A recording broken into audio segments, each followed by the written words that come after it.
आप सभी विद्यार्थियों का एक बार पुनः स्वागत है Subhash study centre YouTube channel पर। और आज का यह वीडियो कक्षा 10 के विद्यार्थियों के लिए काफ़ी ज़्यादा हेल्पफुल होगा जो 2023 बोर्ड परीक्षा की बेहतर तैयारी करना चाहते हैं, क्योंकि आज के इस वीडियो में मैं आपको पढ़ाने वाला हूं हिंदी गद्य खंड का जो तीसरा चैप्टर है, जिसके लेखक कौन है, पद्मलाल पुन्नालाल बख्शी जी। और चैप्टर का नाम क्या है, क्या लिखूं। चैप्टर का नाम क्या है, क्या लिखूं। और इस चैप्टर को मैं आधा पढ़ा चुका हूं, अर्थात मैंने सरल हिंदी व्याख्या बता दी है। क्या लिखूं इस चैप्टर की सरल हिंदी व्याख्या बता दी है। इसके पहले के वीडियो में आप उस वीडियो को चैनल की प्लेलिस्ट के द्वारा देख सकते हैं और अपने मित्रों में शेयर भी कर सकते हैं। तो आज के इस वीडियो में मैं आपको इस चैप्टर का क्या लिखूं चैप्टर का शेष भाग जो बचा है, शेष जो चैप्टर बचा है, इसकी सरल हिंदी व्याख्या बताऊंगा।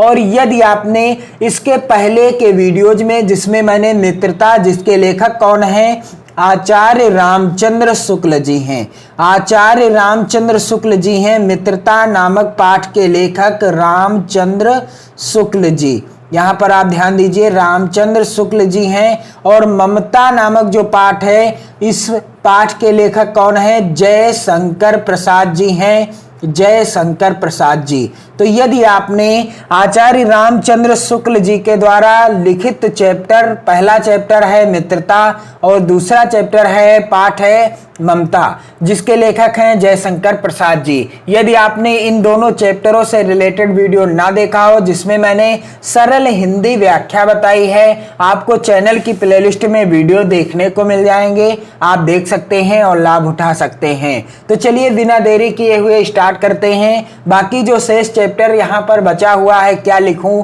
इसकी सरल हिंदी व्याख्या क्या हो जाएगी। इसके बाद मैं आपको चैप्टर वाइज गद्यांश आधारित जो प्रश्न उत्तर पूछे जाते हैं, प्रश्न उत्तर जो बोर्ड परीक्षाओं में पूछे जाते हैं, गद्यांश आधारित क्रमवार से कराना स्टार्ट कर दूंगा। आप चैनल के साथ जुड़े रहें और अपने इष्ट मित्रों को भी चैनल के साथ जोड़े रखें। यहाँ से आज आपको पढ़ना है, अंग्रेजी के निबंधकारों ने एक दूसरी पद्धति को अपनाया है। उनके निबंध इन आचार्यों की कसौटी पर भले ही खरे सिद्ध न हो, पर अंग्रेजी साहित्य में उनका मान अवश्य है। अंग्रेजी के जो निबंधकार हैं, उन्होंने एक दूसरी पद्धति को अपनाया हुआ है। उनके निबंध इन आचार्यों की कसौटी पर भले ही खरे ना सिद्ध हों, पर अंग्रेजी साहित्य में उनका मान अवश्य है। उस पद्धति के जन्मदाता मानटेन समझे जाते हैं। उस पद्धति के जन्मदाता कौन समझे जाते हैं, मानटेन समझे जाते हैं। उन्होंने स्वयं जो कुछ देखा, सुना और अनुभव किया, उसी को अपने निबंधों में लिपिबद्ध कर दिया। मानटेन ने जो कुछ स्वयं देखा और जो कुछ सुना तथा जो कुछ उन्होंने अनुभव किया, उसी को अपने निबंधों में उन्होंने लिपिबद्ध कर दिया, अर्थात उसी को अपने निबंधों के माध्यम से लिख दिया। ऐसे निबंधों की सबसे बड़ी विशेषता यह है कि वह मन की स्वच्छंद रचनाएं हैं। ऐसे निबंधों की सबसे बड़ी विशेषता कौन सी हो जाती है कि वह जो रचनाएं हैं, यानी जो निबंध लिखे गए हैं, ये मन की स्वच्छंद रचनाएं हैं। उनमें न कवि की उदात्त कल्पना रहती है, न आख्यायिका, लेखक की सूक्ष्म दृष्टि और न दिग्गों की गंभीर तर्कपूर्ण विवेचना। उनमें लेखक की सच्ची अनुभूति रहती है। इस तरह के निबंधों में लेखक की सच्ची अनुभूति रहती है। उनमें उनके सच्चे भावों की सच्ची अभिव्यक्ति होती है। उनमें उसका उल्लास रहता है। उन निबंधों में लेखक की सच्ची अनुभूति रहती है और उन निबंधों में उसके सच्चे भावों की सच्ची अभिव्यक्ति होती है और उनमें उसका उल्लास भी रहता है। और ये निबंध तो उस मानसिक स्थिति में लिखे जाते हैं जिसमें ना ज्ञान की गरिमा रहती है और ना कल्पना की महिमा, जिसमें हम संसार को अपनी ही दृष्टि से देखते हैं और अपने ही भाव से ग्रहण करते हैं, तब इसी पद्धति का अनुसरण कर मैं भी क्यों ना निबंध लिखूं, पर मुझे तो 2 निबंध लिखने होंगे। पद्मलाल पुन्नालाल बख्शी जी कहते हैं कि क्यों ना मैं इसी पद्धति का अनुसरण करूं और इसी पद्धति के आधार पर ही निबंध लिख लूं, लेकिन मुझे करना क्या है, मुझे तो 2 निबंध लिखने हैं। पहला निबंध कौन सा, किस विषय पर लिखना है, दूर के ढोल सुहावने होते हैं, यानी दूर के ढोल सुहावने। और दूसरा किस विषय पर लिखना है, समाज सुधार पर। मुझे अमीर खुसरो की एक कहानी याद आई। पद्मलाल पुन्नालाल बख्शी जी लिखते हैं कि मुझे अमीर खुसरो की एक कहानी याद आई। एक बार प्यास लगने पर वह एक कुएं के पास पहुंचे। एक बार क्या हुआ, जब उन्हें प्यास लगी तो वह एक कुएं के पास पहुंचे। वहां 4 औरतें पानी भर रही थी। वहां पर 4 औरतें कुएं से पानी भर रही थी। पानी मांगने पर पहले उनमें से एक ने खीर पर कविता सुनाने की इच्छा प्रकट की। जब अमीर खुसरो ने उन औरतों से पानी मांगा तो एक औरत ने उनसे कहा कि मुझे खीर पर कविता सुनाओ, तब आपको पानी पिलाया जाएगा। दूसरी ने चरखे पर, दूसरी औरत ने क्या कहा कि मुझे चरखे पर कविता सुनाओ। तीसरी ने कुत्ते पर और चौथी ने ढोल पर। पहली ने क्या कहा कि मुझे खीर पर कविता बनाकर सुनाओ। दूसरी ने कहा कि मुझे चरखे पर कविता बनाकर सुनाओ। तीसरी ने क्या कहा कि मुझे कुत्ते पर कविता बनाकर सुनाओ। और चौथी औरत ने कहा कि मुझे ढोल पर कविता बनाकर सुनाओ, तब आपको हम सब पानी पिलाएंगे। अमीर खुसरो प्रतिभावान थे। अमीर खुसरो प्रतिभावान थे। उन्होंने एक ही पद में चारों की इच्छाओं की पूर्ति कर दी। उन्होंने एक ही पद सुनाया और एक ही पद में उन्होंने उन चारों स्त्रियों की इच्छाओं की पूर्ति कर दी। उन्होंने कहा, क्या कहा, खीर पकाई जतन से चरखा दिया चला। खीर पकाई जतन से चरखा दिया चला, आया कुत्ता खा गया, तू बैठी ढोल बजा। इसी पद्य के माध्यम से अमीर खुसरो ने चारों औरतों की इच्छाओं को पूर्ण कर दिया। मुझ में खुसरो की प्रतिभा नहीं है, पर उनकी इस पद्धति को स्वीकार करने से मेरी कठिनाई आधी रह जाती है। पद्मलाल पुन्नालाल बख्शी जी कहते हैं कि मुझ में तो खुसरो के समान प्रतिभा नहीं है, उनके समान सोच विचार करने की योग्यता नहीं है, लेकिन उनकी इस पद्धति को स्वीकार कर लेने से मेरी कठिनाई आधी रह जाएगी। मैं भी एक निबंध में इन दोनों विषयों का समावेश कर दूंगा। एक ही ढेले से 2 चिड़िया मार दूंगा। पद्मलाल पुन्नालाल बख्शी जी कहते हैं कि मैं भी एक निबंध में इन दोनों विषयों का समावेश कर दूंगा और एक ही ढेले से 2 चिड़िया मार लूंगा। दूर के ढोल सुहावने होते हैं। दूर के ढोल सुहावने होते हैं क्योंकि उनकी कर्कशता दूर तक नहीं पहुंचती। क्योंकि उनकी जो कर्कशता होती है वह दूर तक नहीं पहुंचती है। जब ढोल के पास बैठे हुए लोगों के कान के पर्दे फटते रहते हैं, तब दूर किसी नदी के तट पर संध्या समय किसी दूसरे के कान में वही शब्द मधुरता का संचार कर देते हैं। जो ढोल के पास बैठे होते हैं उन लोगों के कान के पर्दे फटते रहते हैं जब ढोल बजती है, लेकिन तब क्या होता है, जब दूर किसी नदी के तट पर संध्या समय किसी दूसरे के कान में उसी ढोल के शब्द सुनाई देते हैं, तो वो कैसे सुनाई देते हैं, वो मधुर सुनाई देते हैं, यानी मधुरता का संचार कर देते हैं। ढोल के उन्हीं शब्दों को सुनकर वह अपने हृदय में किसी के बिहावोत्सव का चित्र अंकित कर लेता है। और ढोल के उन्हीं शब्दों को सुनकर जो नदी के किनारे बैठा हुआ पुरुष है वह अपने हृदय में क्या अंकित कर लेता है, क्या अनुमान लगा लेता है कि किसी का विवाह हो रहा है और वहीं यह ढोल बज रही होगी। कोलाहल से पूर्ण घर के एक कोने में बैठी हुई किसी लज्जाशील नववधू की कल्पना वह अपने मन में कर लेता है। उस नववधू के प्रेम, उल्लास, संकोच, आशंका और विषाद से युक्त हृदय के कंपन ढोल की कर्कश ध्वनि को मधुर बना देते हैं, क्योंकि उसके साथ आनंद का कलरव, उत्सव व प्रमोद और प्रेम का संगीत, ये तीनों मिले रहते हैं। तभी उसकी कर्कशता समीपस्थ लोगों को भी कटु नहीं प्रतीत होती और दूरस्थ लोगों के लिए तो वह अत्यंत मधुर बन जाती है।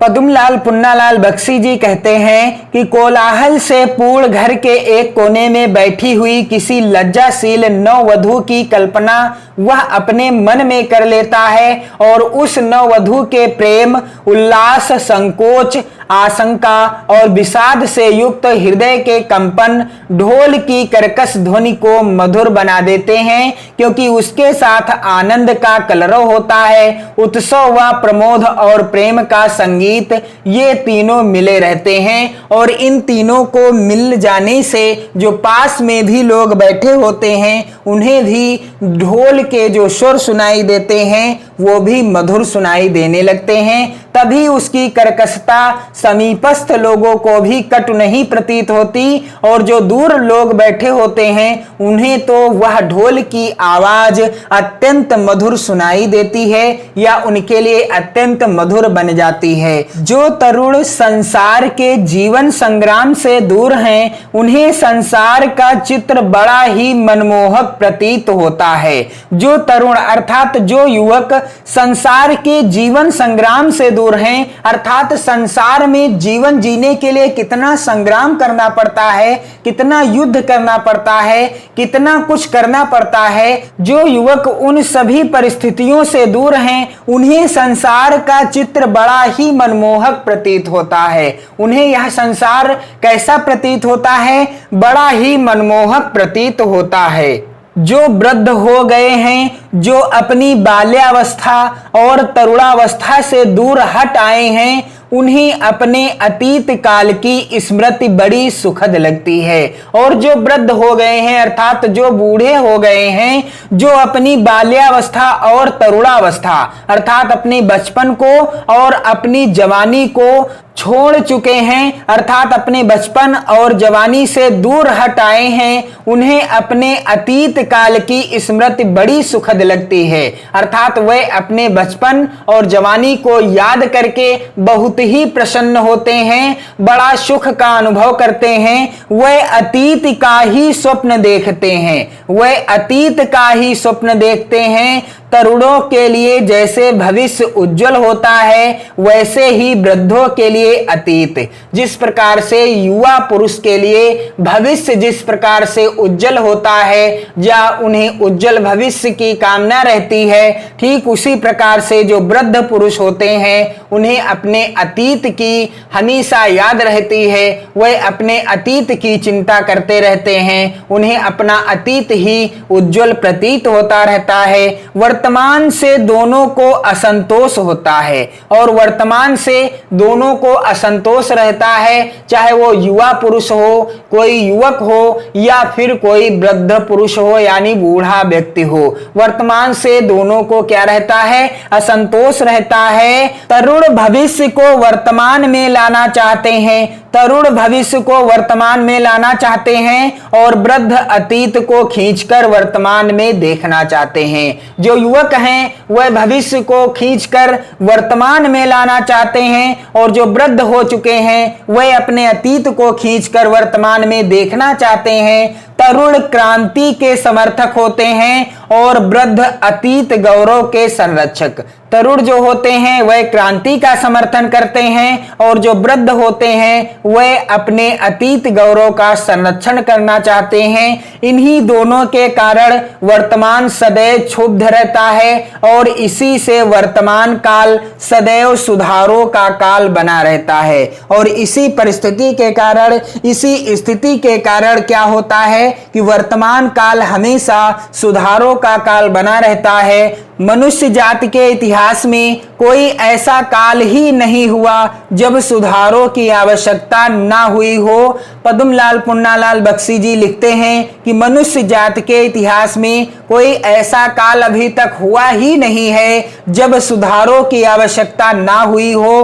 तभी तो आज तक कितने ही सुधारक हो गए हैं, पर सुधारों का अंत कब हुआ?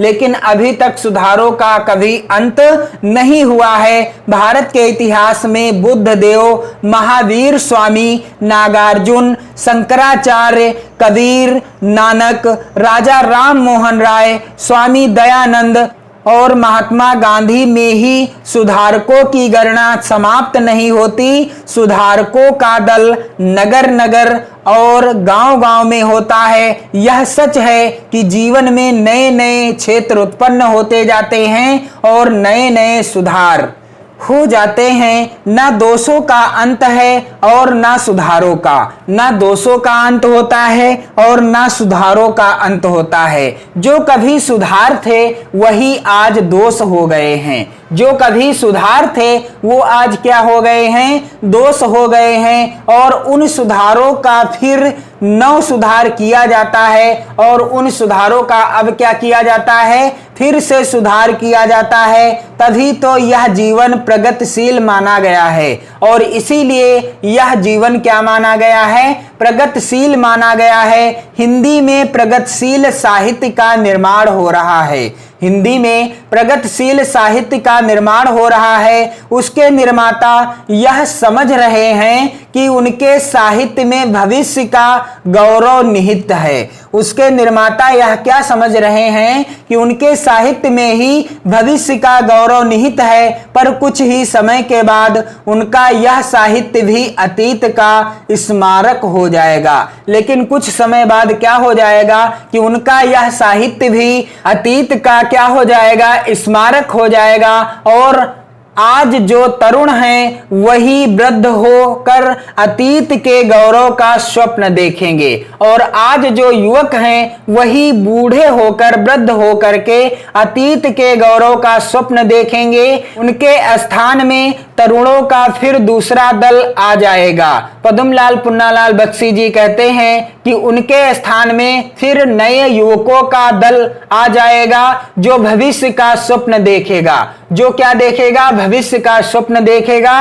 और दोनों के ही स्वप्न सुखद होते हैं क्योंकि दूर के ढोल सुहावने होते हैं। पद्मलाल पुन्नालाल बख्शी जी कहते हैं कि दोनों के ही स्वप्न, चाहे युवक के स्वप्न हो चाहे वृद्ध पुरुष के स्वप्न हो, दोनों के स्वप्न सुखद होते हैं क्योंकि दूर के ढोल क्या होते हैं? सुहावने होते हैं। इस तरह से इस चैप्टर को मैंने आज क्लियर करा दिया है आज के इस वीडियो के माध्यम से। और यदि आपने इसके पहले के चैप्टर, जिसका नाम है, पहला चैप्टर है हिंदी गद्य खंड का मित्रता, दूसरा चैप्टर है ममता, और आज के इस वीडियो में मैंने तीसरा भी चैप्टर कंप्लीट कर दिया है, सरल हिंदी व्याख्या बता दी है। इसके बाद मैं आपको वीडियो के माध्यम से बताऊंगा जो गद्यांश आधारित प्रश्न होते हैं जो कि आपकी परीक्षाओं में पूछे जाते हैं। सभी गद्यांश आधारित प्रश्नों को कराऊंगा वीडियो के माध्यम से। आप चैनल के साथ जुड़ें और 2023 बोर्ड परीक्षा की बेहतर तैयारी करें और आप अपने मित्रों को भी चैनल के साथ जोड़ें। जय हिंद।